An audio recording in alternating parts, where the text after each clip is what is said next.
turns out the Klingons have just been taken over by a really mean Klingon who wants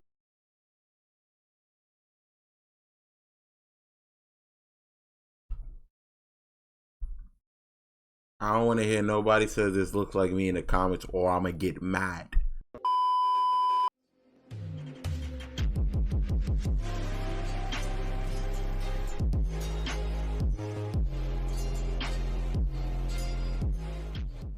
Greetings, my empire. Dre's here back with another video, and today we finna watch Star Trek recap.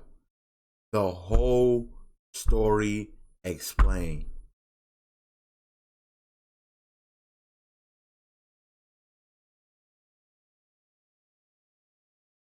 You feel me? Now listen.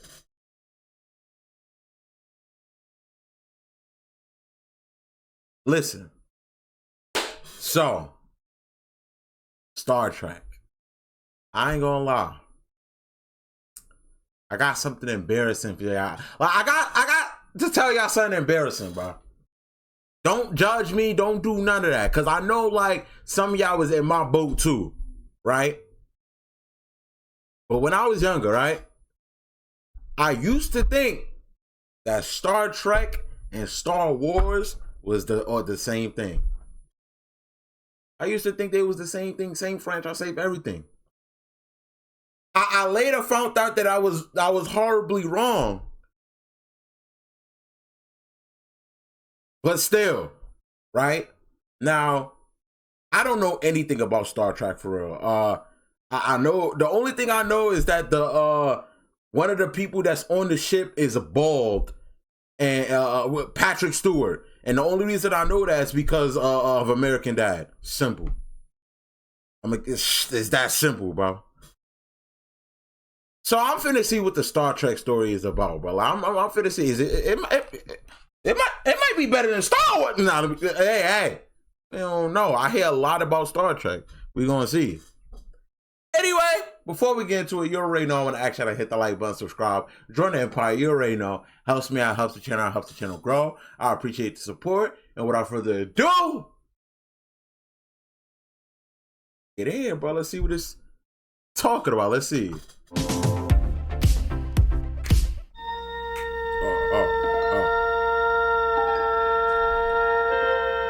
Space, the final frontier. Welcome to Screen Crush. I'm Ryan Airy, and we are about to recap the Star Trek universe for you. Star Trek Picard is about to debut its second season, and after a couple years worth of COVID delays for you. Star Trek Picard is Star Trek got a show that's out right now? About to debut its second season, and after a couple years worth of COVID delays... probably not right now. This video is probably like, you know, a little bit old, but like a current show. You forgot a lot about what happened in season 1. That's the bull guy. Maybe you're a Star Trek novice and you're not sure where to begin in this nearly 60-year-old cinematic universe. 60. Or maybe you're like me. You love Star Trek and you think it'd be fun to relive the history and then nitpick in the comments with quotes from Memory Alpha to tell me where I'm wrong. Shut up! Beg your pardon. Star Trek takes place in the utopia 300 to 400 years in the future when humanity has finally sorted itself out and we're exploring space. It's a series about exploration, discovery, and believing in the best of humanity. This recap will try to cover the basics of all the main shows while focusing on what you'll need to know for Picard Season 2. So, eons ago, before humanity ever existed, a very powerful race of artificially intelligent beings moved 8 suns near one another and then left a message at the center. The message is intended for other artificial life forms and basically said, "Hello. We are other super intelligent life forms from the distant past. Okay. If you ever want to, like, kill organic life forms or stuff, you should summon us. That would be cool." Thanks, Reba, our Screen Crush AI. You're welcome. I have to make a call now. Let's fast forward to the 1990s. So there was artificial AIs that wanted to kill organic life. Already starting off crazy. Well, the years start coming and they don't stop. Aha, but not our 1990s, the Star Trek 1990s, when genetic manipulation created a race of super beings called the Augments, who rose up to conquer huge chunks of Earth, kicking off the eugenics wars. An improved breed of human. Okay. That's what the eugenics war was all about. Millions of people died. Humanity entered a new dark age as one of these Augments, Khan Noonien Singh, conquered over a fourth of the planet. But humans, as we do, fought back, overthrew Khan. So those super beings are basically just human, like superhumans, like they're humans that got, you know what I'm saying, have ascended basically. And fled Earth with a bunch of his fellow Supermen. You hear that, Reba? Humans fight back. Now playing Street Fighting Man by the Rolling Stones. Y'all don't know about the Rolling Stones. Street Fighting Man. And I'm not talking about the band. I'm talking about the wealth stand. inequality choked all the governments of the world, and the United States forced people into slums called sanctuary districts. In 2024, a riot broke out in San Francisco. Dozens of people were killed, and this made people start focusing on actually improving the world instead of sweeping their poverty under the rug. But a couple years later, that didn't matter much because World War III kicked off and lasted nearly 30 years, reducing huge chunks of the planet to radioactive waste. Afterwards, America... Is this Fallout? A 30-year war and they talk about some nuclear... It's Fallout! Nearly 30 years, reducing huge chunks of the planet to radioactive waste. Afterwards, America was fractured into smaller little kingdoms led by tyrants like Colonel Green. We must reject the impure and cast it out! And then, in the post-atomic horror that followed, many societies were reduced to barbaric tribes that held witch trials. You will answer the charges, criminal. Mid-21st century. The post-atomic horror. But then, from a small refugee camp came a rock and roll loving scientist named Zephram Cochrane. Who called me to turn off my music? Will Riker? Zephram Cochrane.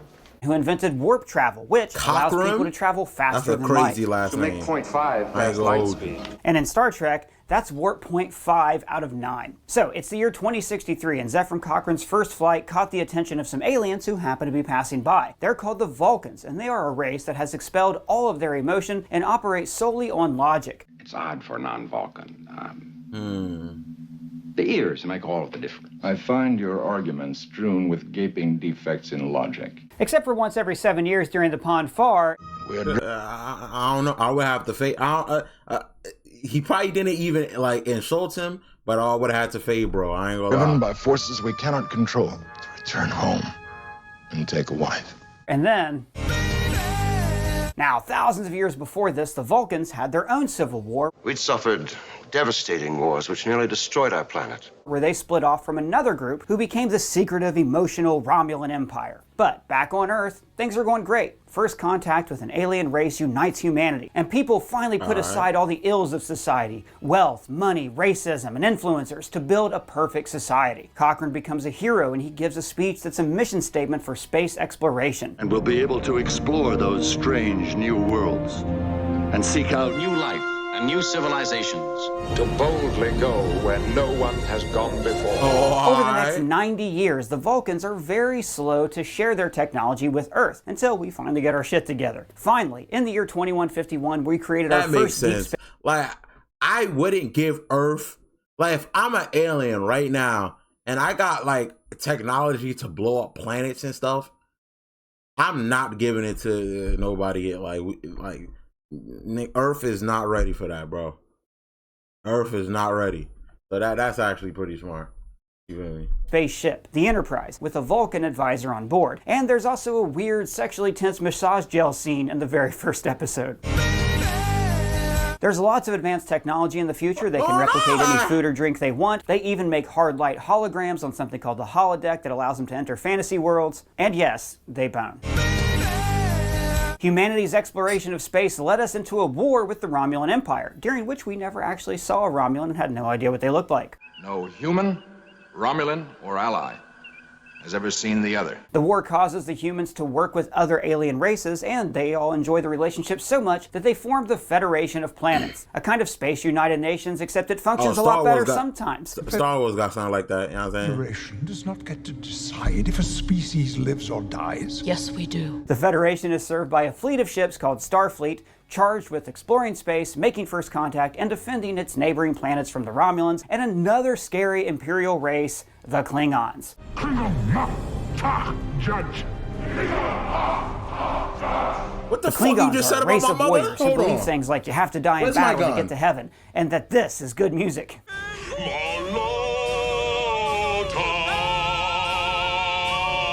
Well, hold on, you killing There's it. a lot of infighting in the Klingon Empire, as several clans and houses are always vying for control. So fast forward to about 2256, and we're on a ship called Discovery, with a science officer named Michael Burnham who whispers a lot. I may not be myself. 8,186. I'd prefer to serve my time without getting involved.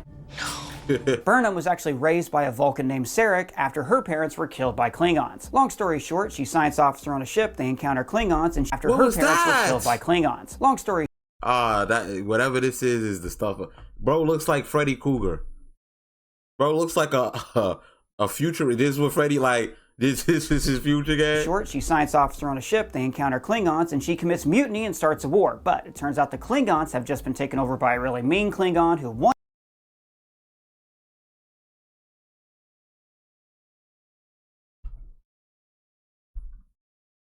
I don't want to hear nobody say this looks like me in the comments, or I'm going to get mad. And you wouldn't like me when I'm angry.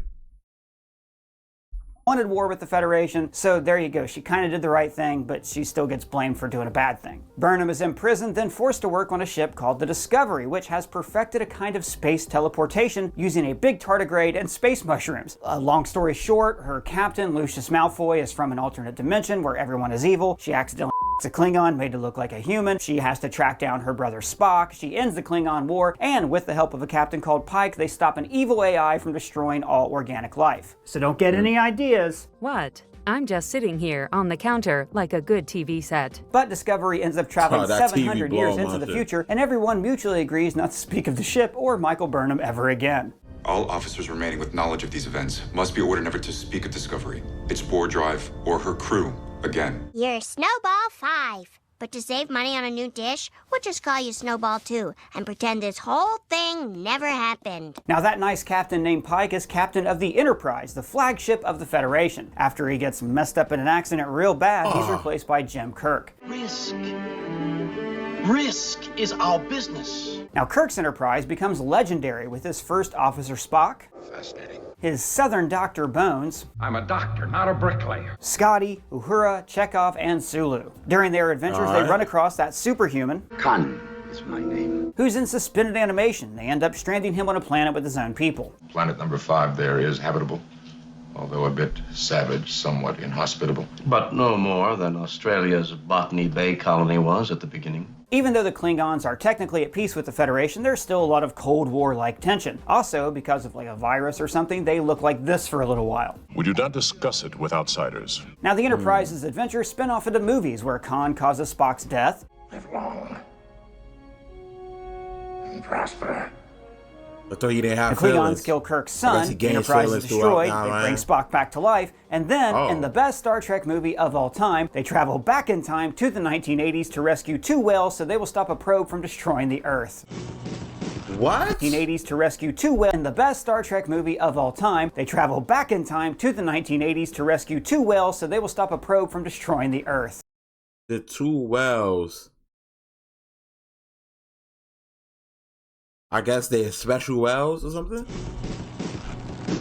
We're all bloody wetland. Afterwards, the crew takes over a new Enterprise ship and later helps to end the Klingon Cold War, after which the Klingon Empire forms an alliance with the Federation. Now, there's a couple more Enterprises over the next few decades, one captained by Cameron from Ferris Bueller and the other by Frasier. This finally brings us to 2364 with the Enterprise D. That captain is Jean-Luc Picard, a Frenchman who speaks with an English accent and is a Shakespeare-quoting, artifact-hunting Patrick Stewart. Can I speak of Patrick Stewart? Oh no, I can't. Pipeline, piccolo plane badass. Hey. His crew consists of a blind reading enthusiast named Geordi, a man named Riker who sits down by stepping over chairs, an empathic counselor named Troy, I'm sensing a red-haired doctor, not you, her son. Shut up, Wesley. Head of security Natasha Yar. I mean head of security Worf, a Klingon. Every time I see bro, I just think, why is he screaming? Every time I see the captain, I just think of Bullock from American Dad. Like, I can't unsee, bro. It was That's how the Klingon lures a mate. And finally, Data, an android created by Dr. Noonien Soong. Data's quest is to become more human-like, despite not having emotions, and many of his stories make up the backbone of the show. He also loves his cat. And though you are not sentient, Spot, and do not comprehend, I nonetheless consider you a true and valued friend. Now, Data is a one-of-a-kind creation because his creator dies and his positronic net can't be replicated. This is important for later. And yes, he can bone. Now, during their voyages, the Enterprise has several encounters with a being called Q, who is every bit as fictional as QAnon. Q is omnipotent, and he seems like a really good time.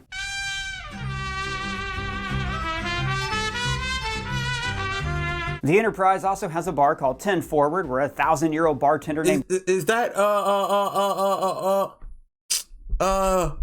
dang, why am I forgetting her name? What the? Why? Whoopi Goldberg. Guinan routinely gives better advice than the ship's counselor. Guinan's race was nearly wiped out by a species called the Borg, a hive mind culture of cyborgs that want to strip mine the galaxy for technical manuals. We are the Borg. We will add your biological and technological distinctiveness to our own. Resistance is futile. One time, just to mess with the Enterprise, Q threw them halfway across the galaxy so they would confront the Borg decades before they were ready. And at one point, the Borg actually assimilated Picard. I am Locutus of Borg. But then is freed. Later on, the Enterprise meets another Borg who's left the collective, and they name him Hugh. And then he brings the idea of individualism back to the hive mind, which causes the Borg to fracture. All right, so what else? Scotty is alive. Spock is that would mess up a hive mind, because a hive mind is supposed to be we are all one, and all, you know what I'm saying? We are all, and all is one. But then you got individualism. It's like, oh, we can't assimilate. It's reunite Romulus and Vulcan. Kirk comes back for a second. Bones is super old. The Enterprise D is destroyed and replaced with the Enterprise E, and Data gets emotions. I am happy to see Spot. Yet I am crying. Bro, eventually, they travel to the past and defeat a Borg queen, and Picard beats up a clone of himself who briefly took over the Romulan Senate. Wow, is that Tom Hardy? It sure is, buddy.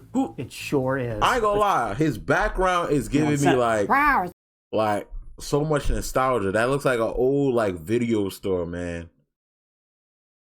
Yeah, I don't know around there. Let me tell you, used to have movies, games.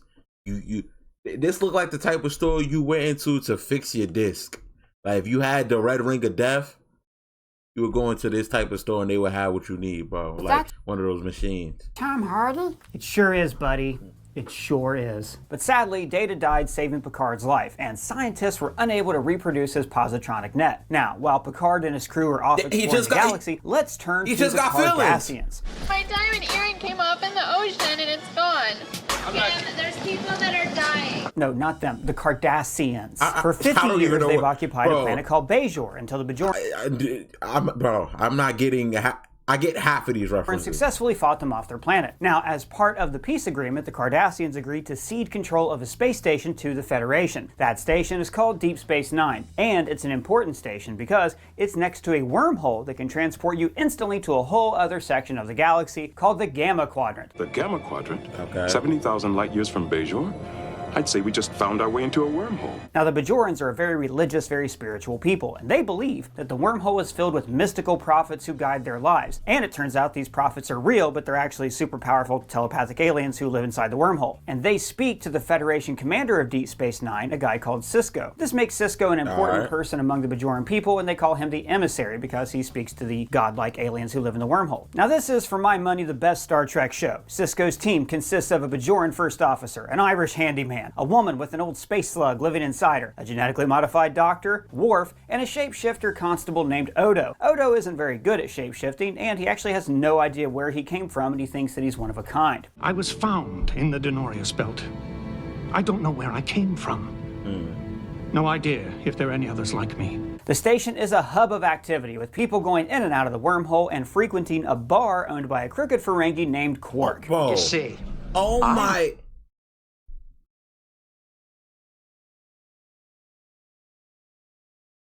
Like, if your nose is wrinkly, can you hear the future, gang? How your forehead got a forehead? You know what? Once did business with the nephew of the cousin of the stepsister of a friend of the secretary to the consortium's chief accountant. And then there's Garrick. We love Garrick. I do appreciate making new friends whenever I can. Now, around this time, the Federation and the Cardassians signed a peace treaty where they traded planets, and a lot of the people who lived on those planets resented this because they didn't want to be moved. So these people formed an armed resistance against the Cardassians called the Maquis. More on them later. So it turns out that Odo's people are actually these imperialists who live on the other side of the wormhole in the Gamma Quadrant. They're called the Dominion, and they use their shape-shifting abilities to infiltrate the Federation. This catches the attention of Starfleet's secret police. Our official designation is Section 31. Eventually, a war starts between the Federation and the Dominion, and the Dominion's drug-addicted soldiers, the Jem'Hadar. Like World War I, everyone eventually gets sucked into the conflict, with the Cardassians, the Bree, the Klingons, the Romulans, your mom. Eventually, the Dominion are defeated in conflict, with the Cardassians, the Bree, the Klingons, the Romulans, your mom. My mom.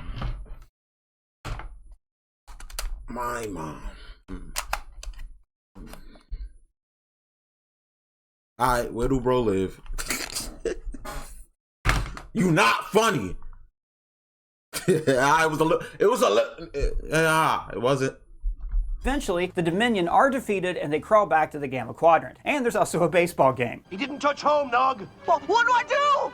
Find him and kill him! When the series ends, Sisko goes off to become one with the Prophets, and Odo goes off to be with his people by becoming part of a big lake of goo. Oh, and Worf got married, but then his space slug wife dies. He had a kid at one point, but that was like from a thing years earlier. It's not important right now. So let's talk about another ship that fell into a wormhole, Star Trek Voyager. This follows a Federation ship that's tasked with hunting down a Maquis ship. Remember, they're the rebellious people against the Cardassians. After both ships are thrown across the galaxy to the Delta Quadrant, the Maquis ship is destroyed, so their crew has to integrate with the crew of Voyager. It'll take them 70 years to get home at maximum warp, so they set on for a long journey. The ship is led by future prison chef and wannabe First Lady of Ohio, Captain Janeway. There's First Mate Chakotay, Tom Paris, who looks like this guy that Wesley knew at the Academy, but it definitely isn't him. There's a half-Klingon engineer named B'Elanna Torres, a holographic doctor, Neelix, I guess, and eventually they're joined by a former Borg named 7 of 9. Oh, and one time the ship went so fast that it turned them into lizards. Is that really relevant? Yes. Yes, it is. That's crazy. She was assimilated by the Borg. The ship went so fast, they turned into lizards. When she was a child, and the Voyager crew worked to help her rediscover her humanity. And yeah, there's a little...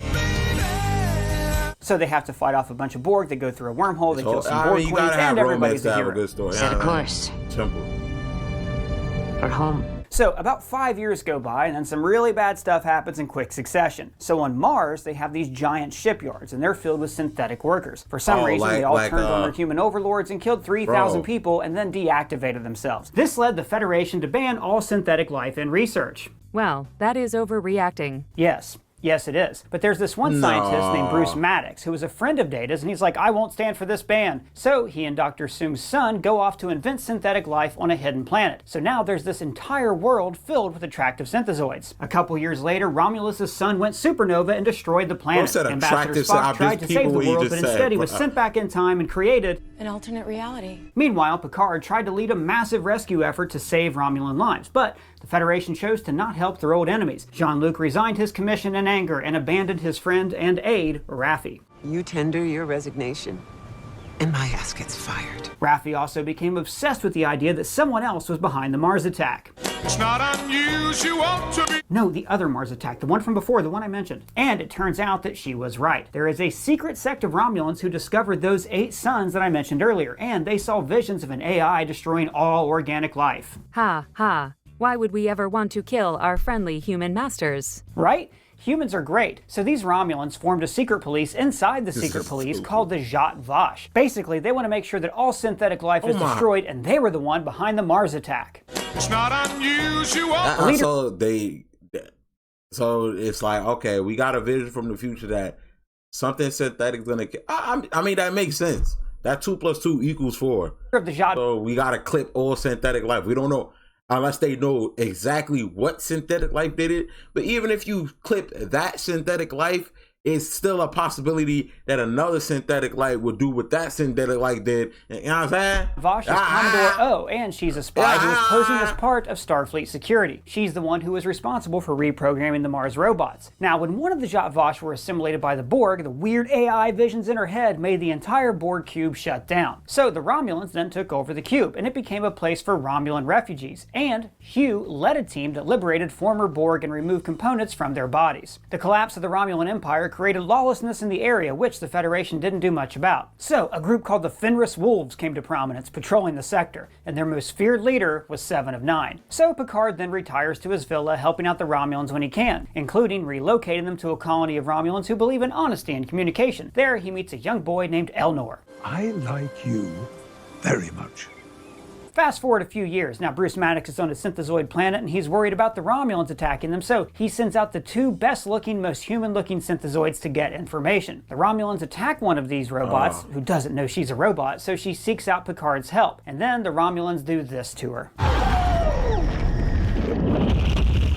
That's shitty. It just evaporated her. Picard does some research and he meets Bruce Maddox's right-hand woman, Dr. Agnes. Agnes Girardi. She's super nice and helps Picard figure out that there's probably another robot lady out there because they're all built as twins. And she's right. The other synth twin is named Soji. She has no idea that she's synthetic, and she's working on the decommissioned Borg cube to help save XBs. XBs? Former Borg. That's what we call ourselves. And she meets a boy. His name is Narek. He's a Zhat Vash spy who's trying to trick her into revealing the location of her home world, and they do this.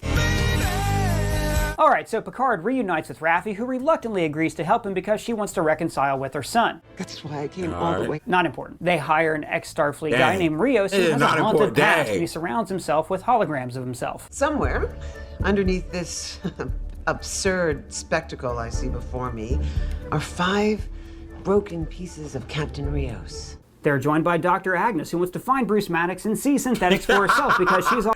Bro, the reason I'm laughing. They're joined by Dr. Bro, it looked like her brain hurts. Like when she think, it hurts, bro. Her head is big. Dr. Agnes, who wants to find Bruce Maddox and see synthetics for herself because she's all like, yay, machines. She will aid us well in the wars to come. What? Oh, nothing. So Picard recruits a grown-up Elnor who's a badass now. And he swears his sword to Picard's hopeless cause. They rescue 7 of 9 before her ship blows up. 7 of 9? Oh. You owe me a ship, Picard. And then they all go rescue Bruce Maddox from a planet called Free Cloud. Sounds like everything is working out. It was, till Agnes killed Bruce. But he was like her best friend. Yeah, and she was also like, oh yay, synthetics, until Commodore O got inside of her head and showed her all those messed up AI visions. Then Dr. Agnes agreed to help destroy the synths. Okay, so that synth on the Borg cube, her name is Soji, and her crappy boyfriend unlocks the hidden planet of the synths just in time for Picard to show up and rescue her, while Elnor and 7 of 9 stay behind to fight off the Romulans on the cube. Picard and Soji then go eat some pizza with Riker and Troy, who are married and have a kid. And then Picard and crew take Soji home to the planet of Sense. They're pursued by Narek, who caught feelings for Soji and wants to make it up to her. Around this time, Elnor and 7 of 9 use Borg teleportation to also go to the planet of the synthetics. Okay, so Agnes feels really bad for murdering Bruce Maddox and for wanting to kill all the synths. So she lets the AI read the synth message in her head. And remember, that message says, hey, we're a bunch of AI far away. If you want us to kill all organic life, build a big tower and we'll be right there. How do you build this tower? Wait, are you secretly evil or something? No. Yes. All right, so the synthetics know that the Romulans are on their way, so they decide to build a big tower and summon the evil AI from far out in space. But then Soji decides to not use the tower because organics are mostly good. Then Will Riker shows up with a fleet of starships and tells the Romulans to Yunit Gochikov. Such language. Sorry. So Picard dies of a brain disorder, but his consciousness is uploaded to a backup drive, where he meets with Data's program, and Data gives him a final request. I would be profoundly grateful if you terminated my consciousness. Picard is then resurrected when they place him in a robot body, and he honors Data's last wish. And our little life is rounded with a sleep. Then he and his new crew take off for more adventures. Engage. Die, humans, die. Ha ha ha ha ha ha ha. What's wrong with this TV, bro? It's not funny. Because what if it actually wipes out humanity? Or click.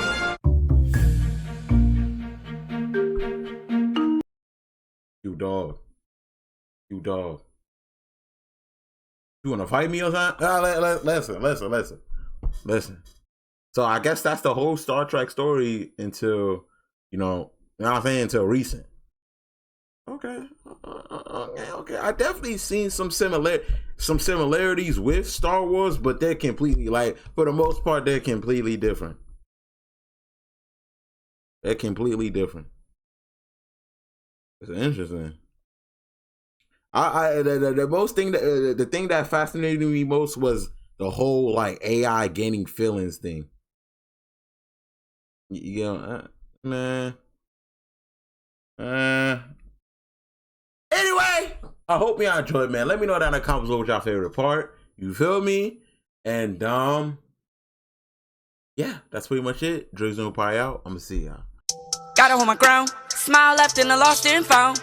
I don't cheese, I'ma walk and frown. Hey, you up, can you hold me down? Spin it up, cause I know you round. Left on, what happens now? Been around, look what I got. Back wound and a face on clown. And it's cool. Got a pill for you if you choose to swing that move.